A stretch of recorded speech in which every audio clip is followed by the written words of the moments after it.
स्थिति क्या थी, कैसी भयावह स्थिति थी। देश में आए दिन बलात् लोग इस्लाम धर्म में परिवर्तित किए जा रहे थे और हमारे ब्राह्मण, हमारे पंडित लोग, बड़े बड़े कहने वाले साधु महात्मा, ये सभी लोग उन बेचारे भाइयों को जो इस्लाम धर्म में परिवर्तित हो गए थे। महाराज जी, डॉक्टर साहब दक्षिण भारत आप गए हैं, देखा है,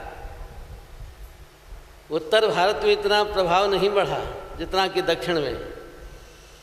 हम कहानी नहीं सुनाते हैं, हम कपोल कल्पित बात, हम रेडियो टेलीविज़न, हम अखबार इत्यादि की बात नहीं कहते हैं। आँखों से मैंने जो देखा है, इस देश की स्थिति को देखा है, क्या स्थिति है, ऐसी बात कह रहा हूँ। दक्षिण भारत में आप जाएंगे तो शहर की बात कौन कहे, गांव में भी बड़े बड़े चर्च हैं। और केरल को देखिए, आप सब पढ़े लिखे लोग हैं, जानते हैं। जो ब्राह्मण कहते थे तुम अगर मुझे छू लोगे तो पाप लग जाएगा, हम अपवित्र हो जाएंगे, जिन विचारों के लिए कहा जाता था इनकी परछाई पड़ जाएगी तो हम अपवित्र हो गए। वो बेचारे डॉक्टर साहब जब चलते थे तो घंटी बजाते चलते थे, हमारी कहीं परछाई न पड़ जाए हैं। और आपके अंदर इतनी बड़ी विषमता, और इस विषमता का कारण क्या है? मिजोरम में आज 90% ईसाई है। नागालैंड और अरुणाचल की दशा तो आप देख रहे हैं, उड़ीसा के जंगलों की दशा क्या हो रही है। ये आपके विषमता का, द्वैत का, विषमता का परिणाम है। और कब तक इस देश के टुकड़े टुकड़े, महाराज, हिंदू घटा तो यह देश बटा। ये समझ लीजिए, आगे आने वाले समय में आप यह परिणाम क्या होगा, क्या ऐसी यही दशा रही तो आप डॉक्टर साहब क्या अपने राष्ट्र के, अपने धर्म की, अपने आस्था की, क्या इन मर्यादाओं की रक्षा कर पाएंगे? बोलो ना। एक तरफ देखो जनसंख्या किस तरह बढ़ती चली जा रही है, और आप लोग परिवार नियोजन नारा लगाया 2 या 3, फिर आगे बढ़े, प्रोग्रेस किया आपने तो 1 या 2, और 1 या 2 से अब 1 पर पहुंच गए। और दूसरे तरफ 100 बच्चे, 50 बच्चे पैदा होते जा रहे हैं, लेकिन कान मूंद करके बैठे हुए हैं, आंख बंद करके बैठे हुए हैं। कभी ये विचार भी नहीं कर रहे हैं हमारा तो समय जा रहा है, हमारे आने वाले बच्चे क्या करेंगे। इसके लिए आपको भगवान श्री राम जी का भक्त बनना पड़ेगा, भगवान श्री राम के आदर्श चरित्रों को अपनाना होगा। और यह जो सामाजिक विषमता है, होटलों पर खाने में आपको संकोच नहीं होता है, डबल रोटी बिस्कुट खाने में संकोच नहीं होता है, लेकिन जब समाज की बात आती है तो उन्हीं भाइयों का अपमान करने में भी आप चूकते नहीं हैं। और आज वही ईसाई बनते चले जा रहे हैं। यही दशा रही तो बस वह समय दूर नहीं कि आप अल्पसंख्यक हो जाएंगे। क्या ईरान में हिंदू नहीं था? क्या अफगान में हिंदू नहीं था, ब्राह्मण नहीं थे? पाकिस्तान के ब्राह्मणों और हिंदुओं की देखो क्या दुर्दशा है, और बांग्लादेश के हिंदुओं की क्या दुर्दशा है। जाकर देखो ना, पता लगाओ, क्या मैं गलत कह रहा हूँ? हमारे गुरुजी को देखो, मैं सच बता रहा हूँ, अहमदाबाद में यही आसाराम का लड़का 3-4 दिन तक महाराज जी के पास पड़ा था शिष्य बनने के लिए, लेकिन गुरुजी ने मंत्र नहीं दिया। ये 2-3 जो अभी हैं, महाराज जी के पैसे के लोभ में बड़ा प्रयास में थे महाराज जी मंत्र दे दें, लेकिन गुरुजी ने मंत्र नहीं दिया। और यहाँ जिनको आप पास में आना पसंद नहीं करेंगे, दुर्गंध आ रही है, जिसके शरीर से दुर्गंध आ रही है, कुछ नहीं है पास में, ऐसे सबको मंत्र देते हैं, सबको गले लगाते हैं, सबको अपनाते हैं। ये भगवान श्री राम जी का आदर्श चरित्र है।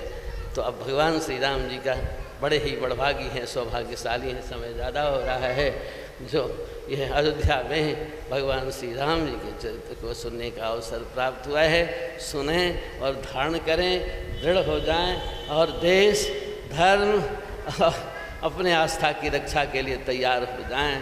नहीं, यह समाज आपको क्षमा नहीं करेगा।